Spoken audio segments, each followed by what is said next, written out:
Thank you. Welcome everyone. I'm Councillor Ian Holder, Cabinet Member for Safety in the Community, and I'll be chairing this meeting. Just a bit of housekeeping first. If the continuous fire alarm sounds, please evacuate the room and public gallery by the stairwells. Do not attempt to use the lifts. Please assemble near the Queen Victoria's statue in Guildhall Square. In order to comply with the Guildhall Trust's fire marshal regulations, anyone who signed in at the Guildhall reception desk should sign out when leaving the building at the end of today's meeting. Everyone speaking via microphone will be recorded and broadcast on the website, including those making deputations, although we've got no deputations today. Please can everyone use the microphones and remember to switch them off when you've finished in order for the camera to move on to the next person. So we'll just do some introductions. Richard, would you like to go first? Thank you, Chair. Richard Lee, Regulatory Services Manager. Thank you. Emily? Emily Strudwick, representative of the Hilsey Ward. Thank you. Yinka? Yinka Adeniro, Labour Councillor for Charles Dickens Ward. Thank you. Jane Dodino, Local Democracy Officer. Thank you. We've had one apology for lateness from Councillor Brent, who we can just wait. It's okay. I'm just doing introductions. Would you like to do yours? Oh, apologies for lateness, Councillor Hannah Brent for Drayton and Farlington. Thank you. Thank you for waiting. That's okay.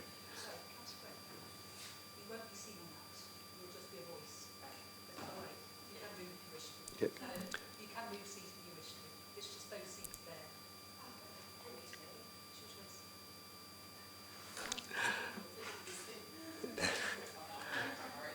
No problem.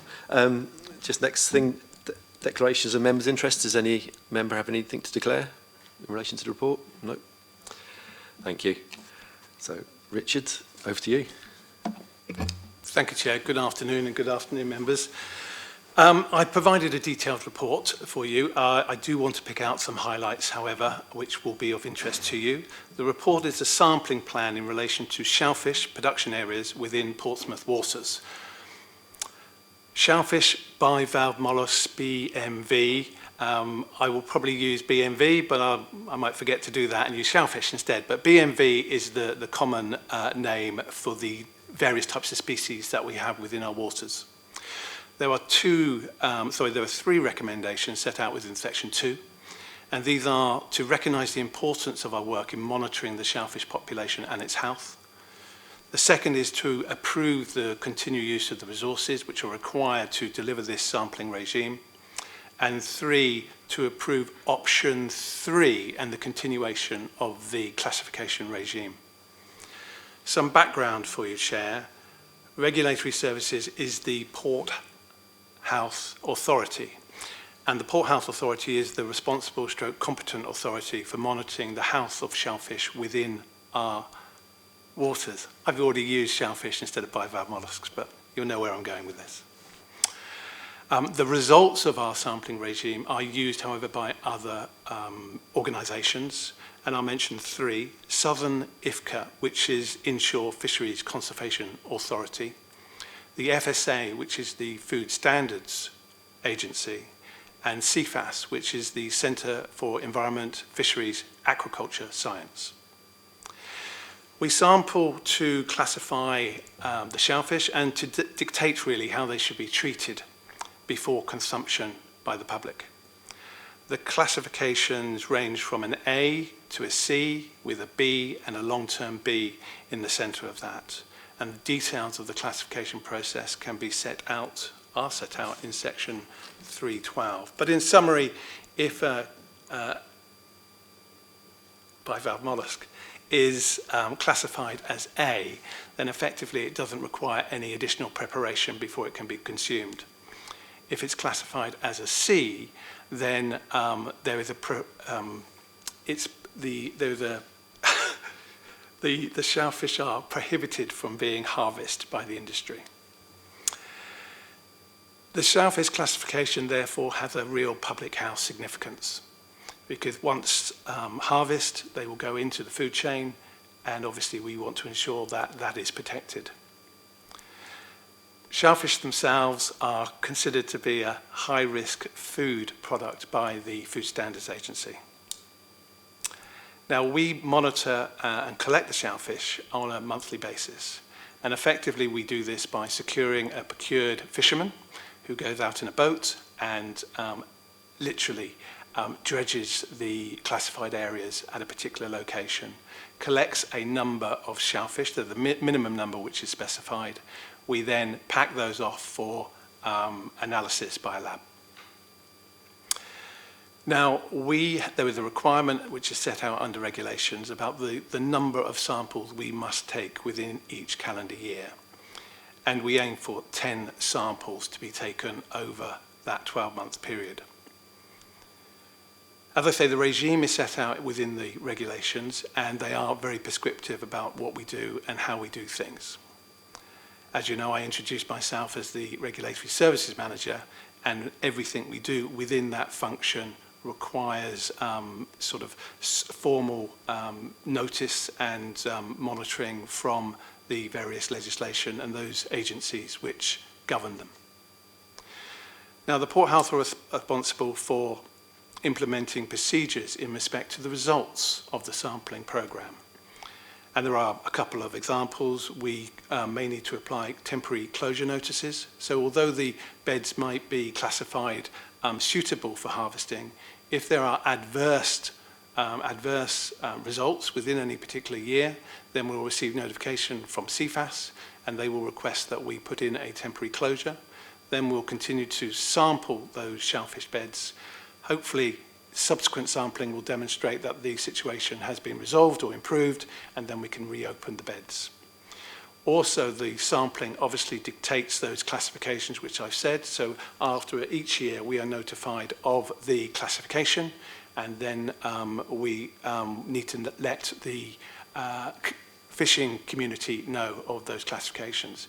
We can let them know, but they are formally set out within the CFAS pages on their website. So this is publicly available information. Now, it's really important for us as a local authority to consider the value of the work that we do.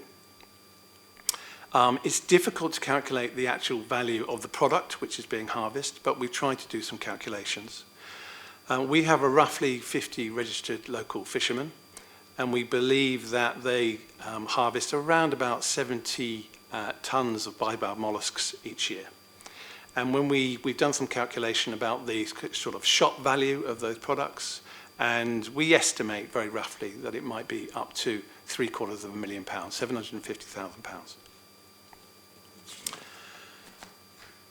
As I say, CFAS will dictate the classification, but they also dictate where we monitor the shellfish within our harbours. And they do this by analysing the pollution sources that fall within both Langstone and Portsmouth Harbour. Now, there are many different types of pollution sources. Commonly, the public will be aware of CSOs, combined sewage overflow releases, but there are many other agricultural releases. And of course, our harbours aren't subject only to the immediate waters that flow into them and the contaminants that flow into them, but they're within a wider catchment area which is inland. So CFAS carry out a sanitary survey periodically, and that survey dictates where the quality of the water is likely to be at its worst. And that is the location they recommend that we sample or collect the shellfish. And that's called the recommended monitoring point. The sampling areas have been listed within the report in Table 1, and there are maps which are on the CFAS website, and they are within Appendix 1. Now, the cost of sampling is set out within Table 2, and it is a consideration, of course, the cost to the local authority, and we estimate that the annual cost of completing this sampling regime is £37,000. Within Section 5, I've set out the 3 options for consideration this afternoon. Option 1 is to no longer to support the classification regime. Now, there's some pros and cons with each option. In Option 1, if we were to discontinue the classification process, that would mean that the beds become declassified, and therefore the industry would no longer be able to harvest bivalve molluscs within our harbour. So no fishing for the commercial use regarding the species which we've identified. This, of course, would result in a saving to the authority of £37,000. It may also allow the shellfish population to recover, and there is a benefit by having bivalve molluscs within our harbours as they filter water and improve air quality. However, if we declassify, it could lead to illegal fishing and therefore products entering the food chain which we don't know their classification and their quality. Option 2, again, there's some pros and cons. This is to reduce the sampling regime. As I say, we go out 12 months of the year.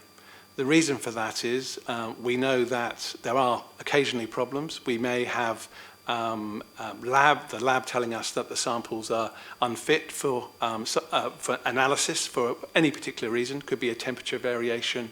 As I say, very strict procedures as to the quality of the fish when it's received by the lab. We may have breakdowns in terms of the vessel that we procure, or it may be down to bad weather. We do sample even in the winter, obviously, every 12 months. So if we were to reduce that to, say, 10 samples, it would provide a small saving of around about £2,500. But again, if any of those problems occurred, would fall below the minimum requirement. And even if we had secured 6, 7, 8, that would be insufficient for the classification process. We also utilise our fishermen to collect water samples within our harbours, which helps us determine the quality of the water. We do that in line with the bathing water classification. So it's a nice add-on for the regime, and we utilise the fisherman because he's in our harbours and we ask him to take those samples for our purposes. Option 3 is no change to the process. If there was to be a change to the classification process, then as set out within Section 8, that may require consultation with interested parties, and all the interested parties are listed within Section 6, And as alluded to within Section 8, it may lead to a legal challenge in regards to the activities that we are or are not undertaking. So in summary, shellfish harvesting is really a public health issue in terms of the quality, and it requires specific controls and regulations which we have to adhere to. Shellfish are a high-risk food group as dictated by the Food Standards Agency. Testing supports the local industry and allows them to enter the harbours and to harvest. Real conditions around that, I've got to add some caveats.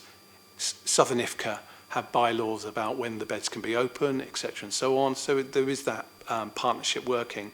But all intents and purposes, that if we didn't carry out this classification regime, then the industry wouldn't be able to take advantage of that. Our joint working obviously promotes the working relationships, and it's a close working relationships between those three agencies I mentioned. And it helps us have a better understanding of the quality of the environment of the two harbours, and helps us to provide a narrative with regards to stock levels of bivalve molluscs, and seeks to have a positive process in regards to how we can protect those environments moving forward. In conclusion, therefore, it's my recommendation that the proposals that, as set out within Section 2, are accepted. I'm very happy to take any questions. Thank you, Richard. Members, any questions? No? No, thank you. Yeah, I think it's important that we keep testing in place, especially given the concerns, like you say, around discharges into... Oh, sorry. Yes, thank you for the report, but I've got one or two questions here. From the 3.12 Class A shellfish, I just wanted to ask, what are the key factors that determine whether shellfish meet the end product standard requirements for Class A designation, and how are their factors assessed or monitored? Could you just identify the section you were referring to? It's Class A. Shellfish can be harvested for direct human consumption. if the end product standard requirements are met. So I just wanted to know what are the specific end product standard requirements that needs to be met for Class A shellfish to be considered safe for direct human consumption. Thank you very much for the question. The Class A product, as I suggested, is the highest class of the product. So it's the best quality in terms of the shellfish flesh. And effectively it means we don't have any Class A products, as you would see by the table of our long-term B and B classifications within the harbours. If it's classified as Class A, effectively no additional treatment to that bivalve mollusk needs to be undertaken. So effectively, if you harvest an oyster from a Class A bed, that oyster can go directly to the shop and there would be no additional requirements for safeguarding a public health. So you wouldn't even need to cook the product. Because obviously cooking a product will get rid of the E. coli contamination and will make the product more healthy to eat. But with the Class A product, you wouldn't need to do that. You can open the shellfish and eat it raw. Thank you. Yes, another one, sorry, because it's sampling plan. So how will the data from the sampling plan be analyzed and interpreted? We are only part of this jigsaw in terms of determining the product, the health of the product. So our part of this process is the beginning and the end part of the process. We obtain the product, and then at the end of the process, we enforce the classification of those beds alongside IFCA. Okay. So, when we've sampled the product, it gets sent off for analysis by CFAS, and they will determine the quality in terms of its health. Okay. Now, all of those results over the 12-month period would determine the final classification.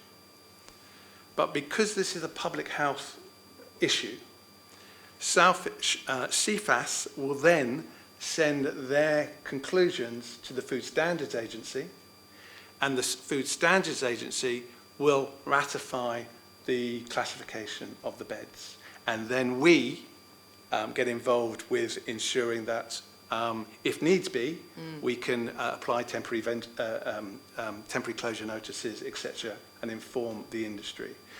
We ask the industry to look at CFAS pages as to the classification and where they are, etc., and they're very clearly set out within the maps. But effectively, it is CFAS and the FSA that determine the classification, not the local authority. Okay. Thank you. Any more questions from anyone?